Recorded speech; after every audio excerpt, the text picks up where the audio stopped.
HP news में आपका स्वागत है। मेरे रोशनी सिंह के साथ और आइए देखते हैं प्रमुख खबरें।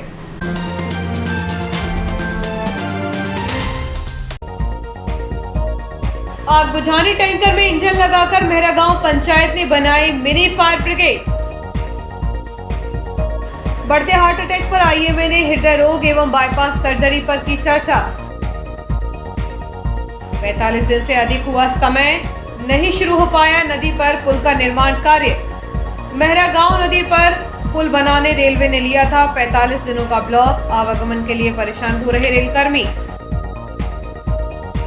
राजस्थान में डॉक्टर पर 302 का मामला दर्ज होने पर आईएमए ने जताया रोष। खेड़ा उद्योगों पर भारी पड़ रहा 7 साल पुराना विकास कर, जिला उद्योग केंद्र ले रहा कर, भेजा नोटिस। 4 अप्रैल से शुरू होगी समर्थन मूल्य पर गेहूं की खरीदी, पंजीयन कार्य जारी। जल जीवन मिशन में सेंट्रल मॉनिटर्स नियुक्त करने सांसद ने रखी लोकसभा में मांग। अब खबरें विस्तार से। नर्मदापुरम जिले की सबसे बड़ी ग्राम पंचायत मेहरा गांव के प्रधान की सूझबूझ के चलते पानी के टैंकर में इंजन लगाकर उसे मिनी फायर ब्रिगेड बनाया गया है, ताकि गांव के समीप खेतों में आगजनी होती है तो उसे तत्काल बुझाया जा सके। टैंकर में इंजन और उपकरण लगाने में लागत भी कम आती है। शासन द्वारा सभी ग्राम पंचायतों में टैंकर दिए गए हैं ताकि उनका उपयोग ग्रामीणों के अलावा अन्य आवश्यक काम के लिए किया जा सके, लेकिन कई ग्राम पंचायतें ऐसी हैं जिनके द्वारा टैंकर का रखरखाव नहीं किए जाने से वह कबाड़ हो चुके हैं अथवा उनका कोई उपयोग नहीं किया जा रहा है। वहीं समीपस्थ ग्राम पंचायत मेहरा गांव के युवा प्रधान जितेंद्र पटेल की सूझबूझ के चलते टैंकर में इंजन, पाइप और नोजल लगाकर उसे मिनी फायर ब्रिगेड का रूप दिया गया है। बुधवार को इस मिनी फायर ब्रिगेड का शुभारंभ आगजनी के दौरान आग बुझाने के लिए किया गया। ग्राम प्रधान जितेंद्र पटेल के अनुसार गर्मी में फसल कटाई के दौरान आगजनी की घटनाएं अधिक होती हैं, इसलिए टैंकर में इंजन एवं अन्य उपकरण लगाकर इसे मिनी फायर ब्रिगेड बनाया है। यदि गांव के आसपास खेतों में आग लगती है तो उसे तत्काल बुझाया जाएगा। इटारसी तहसील की काफी बड़ी एरिया है, जिससे आदिवासी विकासखंड केसला की 49 पंचायतों के अलावा नर्मदापुरम की 2 दर्जन से अधिक ग्राम पंचायतें जुड़ी हैं। ग्रामीण अंचलों के जुड़े होने के कारण हजारों हेक्टेयर पर फसल की बोनी होती है। रबी की मुख्य फसल गेहूं की कटाई के दौरान क्षेत्र में अक्सर आगजनी होती है। यह सिलसिला शुरू भी हो चुका है। एक ही समय पर अलग अलग आधे दर्जन स्थानों पर आग लग जाए तो नगरपालिका की 3 दमकलें सभी जगह की आग कैसे बुझा सकेंगी। इसलिए ग्राम पंचायत मेहरा गांव द्वारा लगभग 35,000 की लागत से टैंकर को दमकल जैसा ही बना दिया गया है। इंजन में प्रेशर इतना अधिक है कि दमकल की ही तरह 50 से 60 फीट तक की दूरी पर पानी का छिड़काव किया जा सकता है। उक्त मिनी फायर ब्रिगेड आग को बुझाने में काफी कारगर होगी। शासन द्वारा ग्राम पंचायत एवं ग्रामीणों की सुविधा को देखते हुए सभी पंचायतों को एक-एक टैंकर उपलब्ध कराए गए हैं, ताकि गर्मी के दिनों में जल संकट सामने आने पर पंचायत द्वारा पानी की सप्लाई की जा सके। लेकिन अधिकांश पंचायतों में नल जल योजनाएं होने के कारण टैंकर का भी उपयोग कभी-कभी होता है। ऐसे में वह उपयोगहीन होकर धूल खा रहे हैं। भट्टी ग्राम पंचायत सहित अन्य पंचायतों के यही हालात हैं। कुछ टैंकर तो कबाड़ हो चुके हैं, जिनका रखरखाव भी नहीं किया गया है। यदि सभी पंचायतों द्वारा कम लागत में टैंकरों में इसी तरह इंजन और उपकरण लगा ली तो संभवतः आगजनी की बड़ी घटनाओं को रोका जा सकता है। इस संबंध में जब ग्राम प्रधान जितेंद्र पटेल से बातचीत की गई तो उन्होंने कहा कि गर्मी में फसल कटाई के दौरान खेतों में आग लगने से काफी नुकसान होता है। आग को बुझाने के लिए टैंकर में इंजन और उपकरण लगाकर उसे मिनी फायर ब्रिगेड बनाया गया है। गांव के आसपास खेतों में आग लगने से उसे तत्काल बुझाया जा सकेगा। देखिए, हमारे द्वारा जो प्रत्येक पंचायत में टैंकर दिए गए हैं, टैंकर की व्यवस्था की गई है। उस टैंकर में हमने इंजन वगैरह फिट करके इसे मिनी फायर ब्रिगेड बनाया है, जिससे कि फसल के टाइम पर जो आगजनी घटना होती है उसको रोका जा सके। क्योंकि नगर पालिका में इतनी व्यवस्था नहीं है कि हर जगह मान लीजिए कि एक साथ 3 जगह आगजनी घटना हो। लेकिन लागत इसमें कोई विशेष नहीं लगी है। टैंकर हर पंचायत के पास टैंकर है और इसमें लगभग 35,000 रुपये का खर्च आया है। इसमें इंजन और पाइप, नोज़ल जो है फायर ब्रिगेड में जो लगते हैं वो सभी लगाए गए हैं और मात्र 35,000 की लागत में यह तैयार किया गया है। और फसल के टाइम पर जो आगजनी घटना होती है उस घटना को इससे आसानी से रोका जा सकता है। ये पूर्ण रूप से फायर ब्रिगेड के जैसे ही काम करता है। इसका प्रेशर लगभग 50 फीट से ज़्यादा है और आग को आसानी से काबू पाया जा सकता है। पंचायतों को नहीं, मैं सभी किसान बंधुओं को और नागरिक बंधुओं को और विशेष तौर में अधिकारियों से निवेदन करना चाहूँगा कि क्यों ना हर पंचायत के टैंकर को मिनी फाइबर बना दिया जाए। अगर किसी जगह हम मान लें कि भगवान ना करें ऐसा हो, लेकिन कहीं मान लें 4-5 जगह आग लग गई, 2 नगर पालिका हमारे पास है, दोनों के पास इतनी व्यवस्था नहीं होगी फायर ब्रिगेड की हर जगह इन घटनाओं को वो काबू पा सके। किंतु होशंगाबाद ब्लॉक में ही लगभग 49 पंचायत हैं। अगर इन सभी पंचायतों के टैंकर को फायर ब्रिगेड बना दिया जाए तो हमारे पास बहुत बड़ा बल होगा, बहुत ज़्यादा फायर ब्रिगेड हो जाएंगी, जिससे हम आसानी से बड़ी घटना को आसानी से काबू पा सकते हैं। बाराबंगला से न्यूयॉर्क मार्ग को जोड़ने वाली नदी पर पुल निर्माण को लेकर रेलवे ने 45 दिनों का ब्लॉक लिया था, लेकिन 50 दिन पूरे होने के बाद भी पुल का निर्माण कार्य अभी तक प्रारंभ नहीं हुआ है। ऐसे में बाराबंगला सहित आसपास की कॉलोनियों में रहने वाले रेलवे कर्मियों को नाला मोहल्ला एवं ग्वालबाबा होते हुए ड्यूटी करने के लिए डीजल शेड एवं विद्युत लोको शेड जाना पड़ता है। बाराबंगला क्षेत्र में न्यूयॉर्क के बीच पड़ने वाले मैरागांव नदी पर पुल निर्माण को लेकर रेलवे द्वारा 1 फरवरी से इस मार्ग का आवागमन बंद कर दिया गया था। रेलवे ने घोषित रूप से 45 दिनों का ब्लॉक लिया था ताकि निर्माण कार्य में अवरोध उत्पन्न न हो सके। 1 फरवरी से बंद यह सड़क अब तक चालू नहीं हुई है। इतने दिनों में नागपुर पुलिया से लेकर मैरागांव नदी तक सीमेंट सड़क का निर्माण कार्य ही पूरा हुआ है, लेकिन पुल का निर्माण कार्य अभी तक नहीं हुआ है। दरअसल वर्षों पूर्व निर्मित पुल की ऊंचाई कम होने के साथ वह जर्जर भी हो चुका था, इसलिए बारिश के दिनों में बाढ़ के दौरान यहां से आवागमन करना काफी खतरनाक था। रेलिंग भी नहीं होने से खतरा और बढ़ जाता है। पुल की ऊंचाई काफी कम होने के कारण मामूली बारिश में भी पुल के ऊपर पानी आने के कारण आवागमन बाधित हो जाता था, जबकि बाराबंगला, नरेंद्र नगर, 3 बंगला सहित आसपास के क्षेत्रों में रहने वाले अधिकांश रेलवे कर्मचारी न्यूयॉर्क स्थित डीजल शेड, विद्युत लोको शेड और IOW सहित रेलवे के अन्य विभागों में ड्यूटी करने जाने के लिए इसी मार्ग का उपयोग करते हैं। बारिश के दिनों में मार्ग अवरुद्ध होने के कारण रेलवे कर्मचारी ड्यूटी भी नहीं जा पाते थे। इसी के मद्देनजर रेलवे द्वारा सीमेंट सड़क के साथ ही पुल का निर्माण कार्य किया जाना है। रोड तो बन गई है, लेकिन पुल का काम अभी शुरू नहीं हुआ है। रेलवे द्वारा सड़क और पुल निर्माण कार्य के लिए 45 दिन का समय लिया था। 1 फरवरी से ब्लॉक लेने के बाद 2 माह का समय बीत चुका है, लेकिन पुल का काम शुरू नहीं हो सका, इसलिए सड़क का आवागमन प्रारंभ होने में काफी समय लग सकता है। रेलवे कर्मचारियों की माने तो उन्हें पहले नाला मोहल्ला अंडरब्रिज से मुख्य रोड तक जाना पड़ता है, इसके बाद नाला मोहल्ला एवं ग्वालबाबा से घूमकर न्यूयॉर्क पहुंचते हैं, जिससे रास्ते की दूरी काफी बढ़ जाती है। खास बात यह है कि वर्तमान में जिस रोड से आवागमन किया जा रहा है वह बुरी तरह क्षतिग्रस्त हो चुकी है। नाला मोहल्ला 3 पुलिया से लेकर सैलानी बाबा तक 500 मीटर सड़क पर अनगिनत गड्ढे हैं, जो वाहन चालकों के लिए बड़ी परेशानी से कम नहीं है। जगह जगह गड्ढों में तब्दील हुई सड़क से आवागमन करते समय अक्सर वाहनों में टूट-फूट होने के साथ ही हादसे भी हो रहे हैं, जिसकी तरफ रेलवे के संबंधित अधिकारियों का ध्यान नहीं है। राजस्थान में महिला रोग विशेषज्ञ के खिलाफ हत्या का प्रकरण दर्ज होने से चिकित्सकों में नाराजगी देखी जा रही है। इंडियन मेडिकल एसोसिएशन द्वारा इस मामले में पुलिस की कड़ी निंदा की गई है। IMA इटारसी के अध्यक्ष डॉक्टर R दयाल ने कहा कि डिलीवरी के दौरान अत्यधिक रक्तस्राव होने के कारण प्रसूताओं की मौत हो जाती है। चिकित्सकों द्वारा उसे बचाने के लिए हर संभव प्रयास किए जाते हैं, इसलिए चिकित्सक के खिलाफ हत्या का प्रकरण दर्ज नहीं होना चाहिए। शासकीय नियम भी है कि ऐसे केस आने पर पुलिस द्वारा उसकी जांच की जानी चाहिए थी। यदि जांच के बाद चिकित्सक की गलती पाई जाती तो उसके खिलाफ धारा 304 के तहत कार्रवाई की जाती है। राजस्थान पुलिस द्वारा की गई कार्रवाई काफी निंदनीय है। देखिए, बहुत ही गलत हुआ। एक चिकित्सक जो गायनेकोलॉजिस्ट थी राजस्थान में, उसने किसी मरीज़ की डिलीवरी कराई और उसको डिलीवरी के बाद जो अत्यधिक रक्तस्राव होता है उसके कारण उसकी मृत्यु हुई। ये प्रेग्नेंट लेडीज़ में एक बड़ी कॉमन समस्या है। इसमें डॉक्टर का नेग्लिजेंस नहीं होता।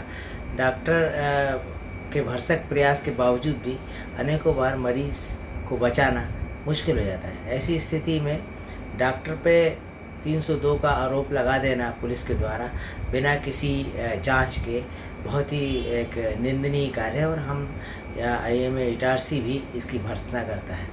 वैसे भी शासकीय नियम है कि डॉक्टरों के खिलाफ यदि कोई आरोप किसी मरीज़ के द्वारा किया जाता है तो पुलिस का ये दायित्व है कि वो पहले एक मेडिकल बोर्ड से उसकी जांच कराए और जब मेडिकल बोर्ड उसके बारे में ये निर्णय दे कि डॉक्टर की गलती है, तभी उस पर कोई कार्रवाई किया जाना संभव होता है।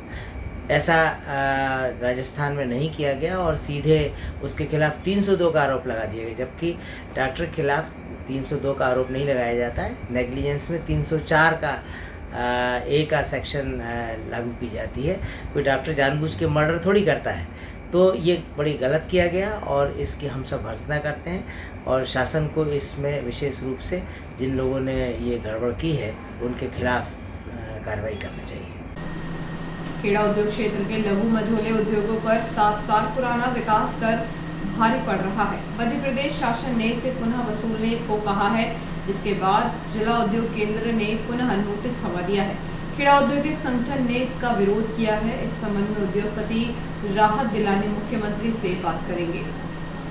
उद्योगपतियों का कहना है कि खेड़ा में वैसे तो 90 उद्योग हैं, लेकिन इसमें से 60 से 65 ही चालू हालात में हैं। इन चालू उद्योगों में 50% इकाइयां बीमार हैं। पिछले साल कोरोना काल में ही लॉकडाउन के चलते उद्योग धंधे बंद रखने पड़े। इससे कई यूनिटों को तो हानि उठानी पड़ी, तो कई यूनिटें बंद ही करनी पड़ गई हैं। उद्योगपतियों ने बताया कि उद्योग नहीं चलने से वे बैंक का कर्ज नहीं चुका पा रहे हैं। कोरोना में उद्योग बंद होने के बाद भी बिजली, पानी और नगरपालिका का संपत्ति कर उन्हें चुकाना पड़ रहा है।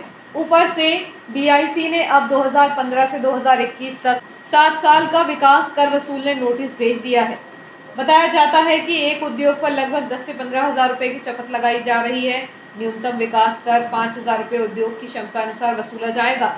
इसके अलावा नगरपालिका की संपत्ति कर वसूल रही है। यह राशि 5 से 7 हज़ार रुपये प्रति उद्योग बैठती है। इस तरह उद्योगपतियों को 20 से 25 हज़ार रुपये दोनों संपत्ति कर और विकास कर के देने होंगे। खेड़ा औद्योगिक क्षेत्र की स्थापना कर 3 दशक हो चुके हैं, मगर शासन की ओर से उद्योगपतियों को सुविधाएं न के बराबर मिली हैं। उद्योगपतियों का कहना है कि शासन प्रशासन हमसे हर तरह के टैक्स लेता है, तो सुविधाएं क्यों नहीं देती। उद्योगपतियों ने कहा कि खेड़ा में वैसे भी लघु और मध्यम उद्योग है, इसके बाद भी शासन एक जमीन 2 टैक्स क्यों ले रहे हैं। गौरतलब है कि उद्योगपतियों को नगरपालिका का संपत्ति कर और डीआईसी का विकास कर वसूला जा रहा है। उद्योगपतियों ने कहा कि एक जमीन पर 2 टैक्स क्यों वसूले जा रहे हैं। खेड़ा क्षेत्र में केवल मध्यम और लघु उद्योग हैं, ऐसे में नगरपालिका और डीआईसी 2-2 कर क्यों वसूल रही है। हम इसका विरोध करते हैं। इस टैक्स को लेकर उद्योगपति भोपाल में उद्योग मंत्री और सीएम से मिलकर गुहार लगाएंगे। डीआईसी ने हमसे 2015 से अभी तक का विकास कर वसूलने का नोटिस दिया है। युवती के साथ दुष्कर्म करने के मामले में फरार आरोपी को पुलिस ने नागपुर से गिरफ्तार कर लिया है। वह 3 माह से फरार था। पुलिस अपने मुखबिर तंत्र के सहारे आरोपी को पकड़ने में सफलता हासिल कर रही है। एक दुष्कर्म के मामले में विगत 3 माह से फरार आरोपी को इटारसी पुलिस ने बुधवार को नागपुर से गिरफ्तार किया है। सारणी निवासी आरोपी संदीप पिता सुनील वैष्णव, जिसने पुरानी इटारसी में युवती से दुष्कर्म कर फरार हो गया था। टीआई रामस्नेही चौहान के निर्देश में एसआई विवेक यादव, प्रधान आरक्षक दिनेश, आरक्षक तुलसी ने आरोपी को नागपुर से गिरफ्तार किया है। आरोपी को पुलिस ने न्यायालय में पेश किया है।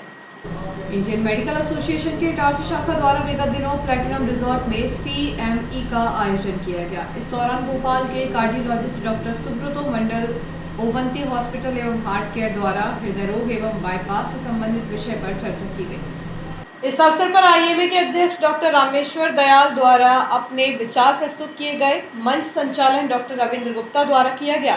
इस अवसर पर doctor Gautam Banerjee, AK Chaudhary, Abha Jain, Anil Singh, Meeta Banerjee, Anchleshwar Dayal, Ravi Tikariya, RP Tikariya, RB Agrawal, OP Gurbani, Sunil Devani, Arpit Trivedi, KC Sahu, doctor Vishwas एवं डॉक्टर कोकिला उपस्थित रहे। इंडियन मेडिकल एसोसिएशन के इटारसी शाखा द्वारा विगत दिनों प्लैटिनम रिजॉर्ट में CME का आयोजन किया गया। इस दौरान भोपाल के कार्डियोलॉजिस्ट डॉक्टर सुब्रतो मंडल, ओवंती हॉस्पिटल एवं हार्ट केयर द्वारा हृदय रोग एवं बाईपास से संबंधित विषय पर चर्चा की गई।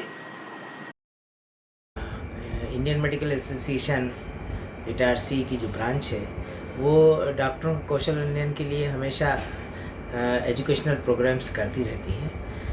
2020 में हमारी जो बॉडी का इंस्टॉलेशन हुआ उसके बाद से कोविड पीरियड होने के बावजूद भी हमने 5 से लेकर 7 तक ये प्रोग्राम्स आयोजित किए, जिनमें बाहर के डॉक्टरों को बुलाकर डॉक्टरों के कौशल उन्नयन के लिए लेक्चर्स कराए गए। इसी तारतम्य में पिछली शनिवार को 26 मार्च 2022 में भी हमने एक CME ऑर्गेनाइज़ की, जिसमें हार्ट स्पेशलिस्ट डॉक्टर सुब्रतो मंडल, जो DM है कार्डियोलॉजी में और विशेष योग्यता रखते हैं, उनके द्वारा एक स्पीच ऑर्गेनाइज़ की गई थी प्लेटिनम प्लाज़ा रेस्टोरेंट जो है उसमें, जिसमें करीब 440 चिकित्सकों ने भाग लिया और उन्होंने हृदय रोग के ऑपरेशंस में जो उन्नत टेक्निक्स डेवलप हुई हैं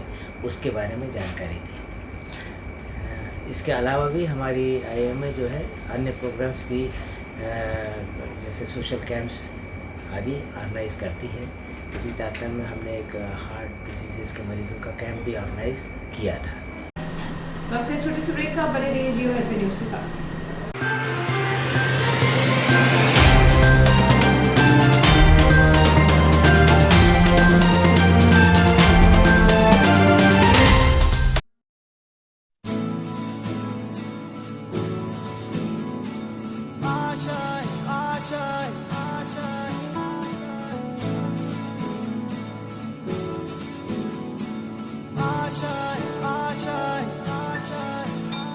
कुछ पाने की हो आस आस, कोई अरमा हो जो खास खास आशाएं, हर कोशिश में हो बार बार, करे दरियाओं को आर पार आशाएं,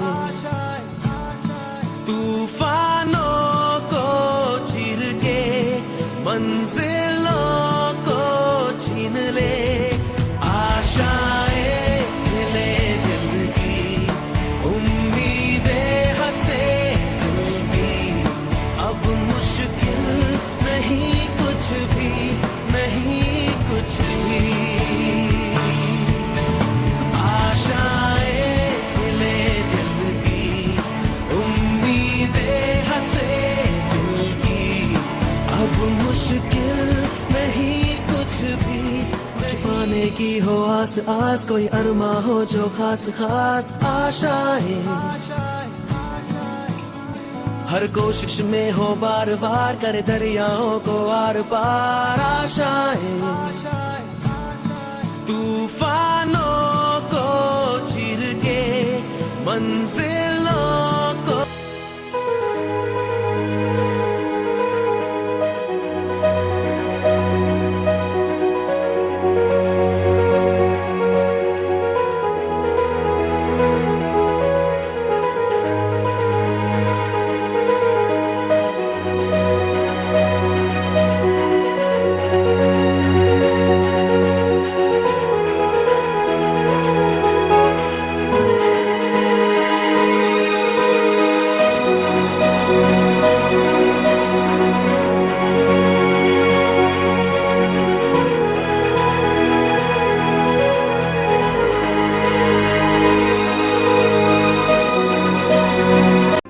हाय, दिस इज सुधा चंद्रन। और जब भी मैं डांस करती हूँ तो मेरे दिल के अंदर जो खुशी की लहर दौड़ती है वो काफी है मेरे चेहरे पर, वो चमक बिखेरने के लिए। और यही खुशी मैं देखती हूँ जब बचपन प्ले स्कूल के बच्चे उनके टीचर्स के साथ जब इंटरेक्ट करते हैं। As we all know that the first 3-4 years of childhood are very very crucial because they are the formative years in one's life. और उसी टाइम पे they need that proper love, care and attention. Thank you so much Bachpan Play School for making this contribution, because only then our children will bloom and today's students are our country's future. बस इतना ही नहीं, पूरे भारतवर्ष में 1100 बचपन play schools है जो यही काम कर रहे हैं, जो हमारे बच्चों के भविष्य को तैयार कर रहे हैं। थैंक यू सो मच बचपन, क्योंकि बचपन सिर्फ एक ही बार आता है ना?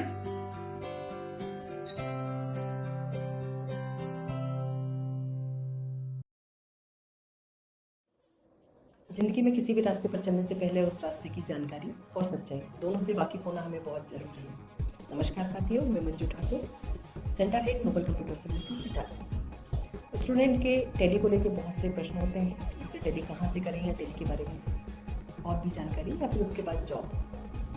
इन्हीं सारे प्रश्नों को लेकर मैं आपके सामने आज आई हूँ। हो सकता है ये आपके भी प्रश्न हो, इसलिए इस वीडियो के अंत तक आप मेरे साथ बने रहिएगा। सबसे पहला प्रश्न होता है कि हम टैली किसी भी सेंटर से करें क्या फ़र्क पड़ता है। इसके विषय में मैं आपको बताना चाहूँगी कि टेली सॉल्यूशन प्राइवेट लिमिटेड वो कंपनी है जिसने कि टेली बनाया था, और जिसने बनाया और वही जब एजुकेशन देना चाहे तो इसके लिए उन्होंने अपने हर जिले में अधिकृत TIL स्टार्ट किए। नोबल कंप्यूटर सर्विसेज पिछले 19 वर्षों से करीबन 10,000 स्टूडेंट को टेली सिखाकर एक भरोसेमंद और मनपसंद नाम बना हुआ है।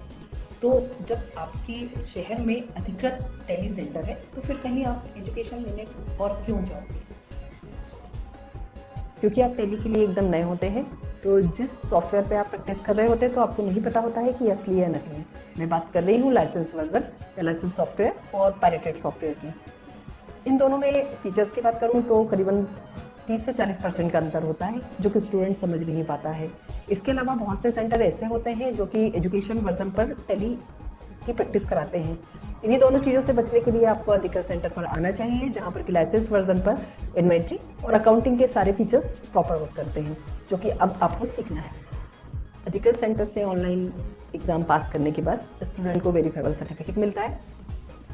इस सर्टिफिकेट को कोई भी टेली एजुकेशन की वेबसाइट पर जाकर सर्टिफिकेट नंबर से वेरीफाई कर सकता है। स्टूडेंट के बारे में सारी इन्फॉर्मेशन उसको मिल जाएगी। इसके अलावा सर्टिफिकेट की यदि वैल्यू बोलूँ तो इंडिया में सभी जगह एक जैसी होती है। प्लेसमेंट की यदि हम बात करें तो टेली ने अपने स्टूडेंट को ऑनलाइन पोर्टल प्रोवाइड किया हुआ है, जिस पर स्टूडेंट का ID होता है।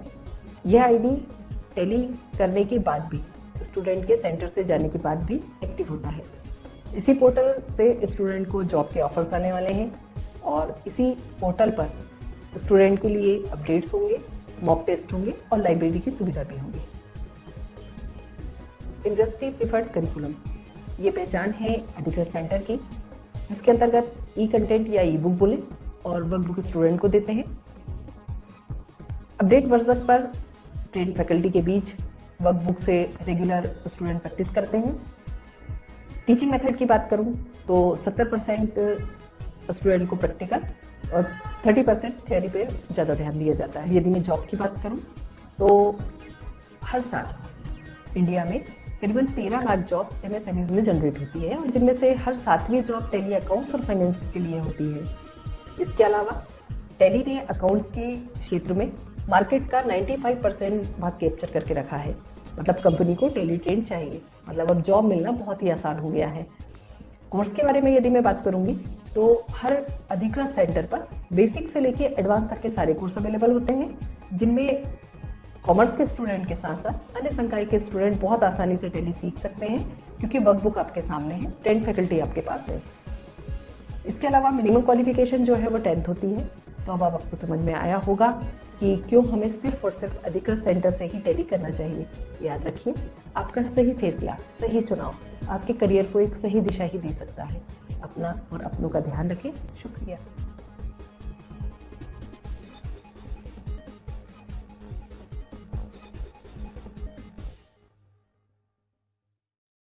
आपका विश्वसनीय चंचल ज्वेलर्स अब नए शोरूम में गोल्ड प्लेटेड आभूषणों एवं नए डायमंड ज्वेलरी के साथ 1 ग्राम और 2 ग्राम वाली सोने की 4 चूड़ियां एवं कंगन, 1 ग्राम और 2 ग्राम वाला सोने का मंगलसूत्र, हार, करदौना, चैन, झुमके, बाजूबंद और सभी प्रकार के गहने, डायमंड सेट एवं एंटिक ज्वेलरी और फैंसी ज्वेलरी का अनुपम संग्रह।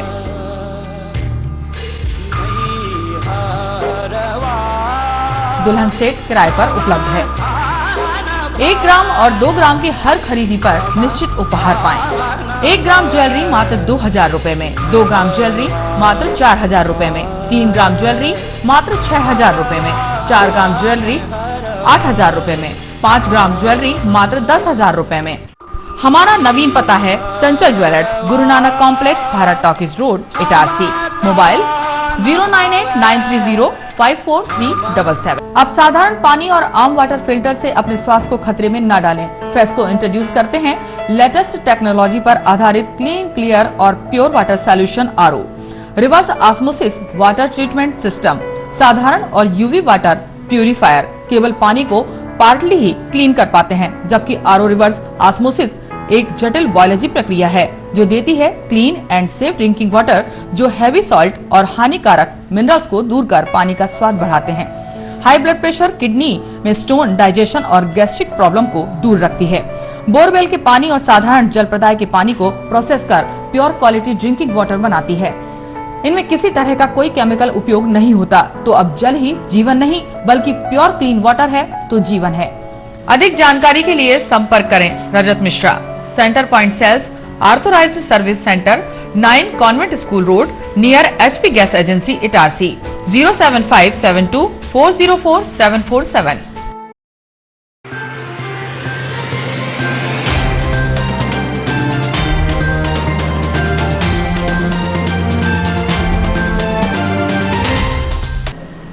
ब्रेक के बाद समाचारों में एक बार फिर आपका स्वागत है। 31 मार्च को रात्रि 9 बजे से अलायछा थी क्यों कॉमेडी कार्यक्रम आयोजित किया जाएगा, जिसमें पति पत्नी, भाई भाई, भाई बहन, चाचा भतीजा, दोस्त दोस्त की जोड़ी भाग लेगी। 15 मार्च को रंगोली प्रतियोगिता आयोजित की जाएगी। इस दौरान सभी को अपने घरों में रंगोली बनानी होगी। 1 अप्रैल को पूजा की थाली सजाओ प्रतियोगिता रात्रि 8 बजे से एवं महाआरती भगवान श्री झूलेलाल मंदिर में रात्रि 10 बजे होगी। 2 अप्रैल चेती चांद पर्व के अवसर पर सुबह 7 बजे ज्योति स्नान प्रज्वलित होगी। सुबह 7 बजे से जनेऊ संस्कार, 9:30 बजे विशाल वाहन रैली, 10 बजे पूज्य बहराणा साहब का निर्माण एवं भजन कीर्तन झूलण सेवा समिति द्वारा आयोजित किए जाएंगे। दोपहर 1 बजे बहराणा साहिब पूजा अर्चना, आरती एवं पल्लव प्रार्थना होगी। इसके बाद दोपहर 1:30 बजे से भंडारा भगवान श्री झूलेलाल मंदिर पर होगा। शाम 5 बजे विशाल शोभा यात्रा भगवान श्री झूलेलाल मंदिर से state bank, Gandhi stadium, rest house, RMS road, Jaistambh Chowk पर भव्य आतिशबाजी, तुलसी चौक के उपरांत सिंधी बाजार स्थित भगवान श्री झूलेलाल मंदिर पर पूजा अर्चना, पल्लव पश्चात सेठानी घाट नर्मदापुरम प्रस्थान होंगे। कोरोना संक्रमण काल के लंबे समय तक स्कूल नहीं लगे हैं और लोगों की आर्थिक क्षति का सामना करना पड़ा है, जिससे उनकी आर्थिक स्थिति बद से बदतर हो गई है, जिसके चलते शहर के अभिभावकों द्वारा सांसद एवं विधायक के साथ ही प्रशासन से मांग की गई है कि स्कूल में पढ़ने वाले हमारे बच्चों की फीस माफ कराएं या कम कराएं। डॉक्टर श्याम प्रसाद मुखर्जी शासकीय अस्पताल के अधीक्षक डॉक्टर RK चौधरी की मां श्रीमती विद्या चौधरी का निधन बीमारी के चलते हुआ है। उनके निधन से परिजन एवं शुभचिंतकों में शोक की लहर देखी जा रही है। उनकी अंतिम यात्रा गुरुवार 31 मार्च को सुबह 9:30 बजे उनके निवास स्थान कावेरी स्ट्रीट से निकाली जाएगी। समर्थन मूल्य पर गेहूं उपार्जन के लिए आगामी अप्रैल माह की 4 तारीख से इटारसी तहसील में शहरी एवं ग्रामीण क्षेत्र में बनाए गए सभी 22 केंद्रों में एक साथ खरीदी का कार्य प्रारंभ किया जाएगा, जिसके लिए खाद्य नागरिक आपूर्ति एवं उपभोक्ता संरक्षण विभाग के द्वारा तैयारियां पूर्ण की जा रही हैं। गेहूं के समर्थन मूल्य पर खरीदी के दौरान आसपास के क्षेत्रों के पंजीकृत किसानों को गेहूं के विक्रय के दौरान असुविधा का सामना न करना पड़े। गेहूं के समर्थन मूल्य की खरीदी के दौरान किसानों को इस बार उपार्जन केंद्र पर निःशुल्क स्लाइड बुकिंग करने की नई सुविधा का भी फायदा मिलते देखा जाएगा, जिसके अंतर्गत कुल उपज की स्लाइड बुकिंग एक ही करने का प्रावधान है। इस कारण कृषक की पात्रता अनुसार विक्रय योग्य उपज की संपूर्ण तौल कराने एवं देयक जारी करने हेतु प्लॉट की वैधता अवधि 7 कार्य दिवस निर्धारित की गई है। खाद्य विभाग के सूत्रों से मिली जानकारी के अनुसार रबी विपणन वर्ष 2022-23 में गेहूं के समर्थन मूल्य के लिए पंजीयन 8,838 किसानों के द्वारा विभिन्न पंजीयन केंद्रों के साथ ही ऑनलाइन प्रक्रिया के माध्यम से कराए गए हैं। वहीं इस बार गेहूं का समर्थन मूल्य 2015 शासन के द्वारा निर्धारित किया गया है। वहीं समर्थन मूल्य पर शासन द्वारा गेहूं की खरीदी 4 अप्रैल से प्रारंभ करते हुए 16 मई तक की जाने की बात कही गई है। समर्थन मूल्य पर गेहूं की खरीदी को लेकर कनिष्ठ आपूर्ति अधिकारी पुष्पराज पाटिल ने बताया कि तहसील इटारसी में 22 केंद्रों पर 4 अप्रैल से गेहूं के समर्थन मूल्य पर खरीदी का कार्य शुरू किया जाएगा। वहीं इस बार पंजीकृत किसानों की संख्या 8,838 है। एक नई सुविधा का लाभ इस बार विपणन वर्ष में किसानों को मिल रहा है। सिलावट सुविधा के माध्यम से किसान अपनी निकटतम खरीदी केंद्र पर उपज कब कर सकता है। गेहूं की सरकारी खरीदी के लिए सभी केंद्रों पर मूलभूत सुविधा की तैयारी पूर्ण की जा रही है। वर्ष 2022-23 में गेहूं खरीदी हेतु इटारसी तहसील में 22 सेंटर बनाए गए हैं। जिन किसानों ने पंजीयन करवाया था वो गेहूं बेचने हेतु अपने स्लॉट बुक करने, स्लॉट बुकिंग का कार्य भी शुरू हो गया है। स्लॉट बुकिंग MP ऑनलाइन किसान खुद भी मोबाइल से या उपार्जन सेंटर में जाके स्लॉट बुकिंग कर सकता है। इस वर्ष शासन में 2015 रुपये खरीदी समर्थन मूल्य में गेहूं का रेट रखा हुआ है। नर्मदापुरम नरसिंहपुर संसदीय क्षेत्र के सदस्य उदय प्रताप सिंह ने प्रधानमंत्री नरेंद्र मोदी के हर घर में जल पहुंचाने की योजना जल जीवन मिशन की मॉनिटरिंग गुणवत्ता बनाए रखने के लिए सेंट्रल मॉनिटर्स नियुक्त करने की मांग लोकसभा में रखी। जल जीवन मिशन में कई राज्यों में पैसों का पूरा सदुपयोग नहीं हो पा रहा है। कई पाइप गुणवत्ताहीन है तो कहीं नलों में टोटी नहीं लगाने की शिकायतें हैं। कुछ जगह पाइप डालने के लिए नालियां खोदी गई हैं तो उनको बंद करके सड़कों में सुधार किया गया है। सेंट्रल मॉनिटर्स नियुक्त होने से सारी परेशानियां खत्म होकर कार्य भी गुणवत्तापूर्ण होगा। जल जीवन मिशन स्कीम के लिए सरकार ने इस मिशन के लिए 3,60,000 करोड़ का बजट देने का प्रावधान किया है, जिसमें राज्य सरकार व केंद्र सरकार द्वारा अलग अलग बजट दिया जाएगा। इस योजना के माध्यम से ग्रामीण क्षेत्रों में रहने वाले लोगों के घरों में पीने के पानी के लिए जल कनेक्शन लगाए जाएंगे। योजना पर काम चल रहा है और 3 करोड़ से अधिक ग्रामीण परिवारों को वाटर कनेक्शन प्रदान किया गया है। जल जीवन मिशन स्कीम की शुरुआत प्रधानमंत्री नरेंद्र मोदी द्वारा स्वतंत्रता दिवस के उपलक्ष्य में 15 अगस्त 2019 को की गई थी। देश के लगभग 50% ऐसे ग्रामीण क्षेत्र हैं जहां अभी भी लोगों को पानी की समस्या होगी। उन क्षेत्रों में पीने के पानी को पहुंचाने के लिए मोदी ने इस स्कीम का शुभारंभ किया। योजना का उद्देश्य ग्रामीण इलाकों में पानी की सुविधा उपलब्ध कराना है। शांतिधाम शमशान घाट जन भागीदारी समिति के सहयोग से हरिओम संस्था के मनोज सारण गोपाल सिद्धवानी के द्वारा एक जरूरतमंद महिला के अंतिम संस्कार के लिए आर्थिक सहयोग किया गया। पुरानी इटारसी निवासी उक्त महिला के अंतिम संस्कार में सहयोग करने के लिए शांतिधाम समिति की ओर से विमल बरकने ने दानदाताओं का आभार व्यक्त किया।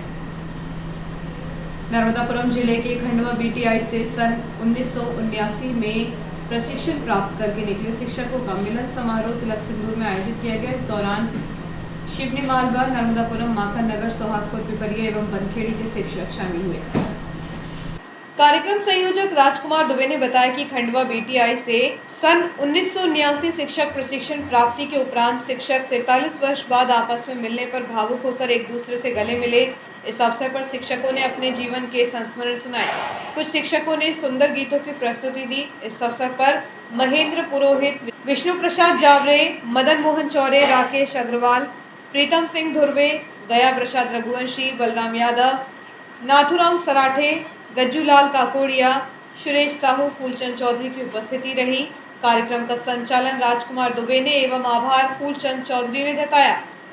नर्मदापुरम जिले के खंडवा बीटीआई से सन 1979 में प्रशिक्षण प्राप्त करके निकले शिक्षकों का मिलन समारोह तिलक सिंदूर में आयोजित किया गया था। इस दौरान शिवनी मालवा, नर्मदापुरम, माखन नगर, सोहागपुर, पिपरिया एवं बनखेड़ी के शिक्षक शामिल हुए। एक और जहां नगर पालिका द्वारा स्वच्छता सर्वेक्षण के तहत सफाई अभियान चलाया जा रहा है, वहीं नाला मोहल्ला में गंदगी का आलम है। सुअरों की भरमार हो रही है, लेकिन नगर पालिका का ध्यान इस ओर नहीं आ रहा है। यह आरोप मध्य प्रदेश युवक कांग्रेस प्रवक्ता गुफरान अंसारी ने लगाया है।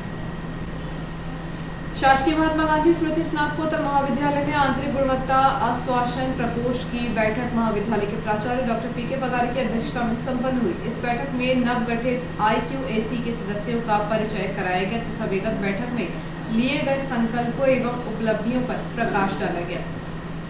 और आइए देखते हैं प्रमुख खबरें एक बार फिर।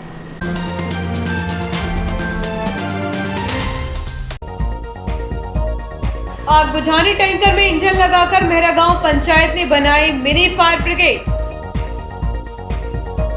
बढ़ते हार्ट अटैक पर IMA ने हृदय रोग एवं बाईपास सर्जरी पर की चर्चा।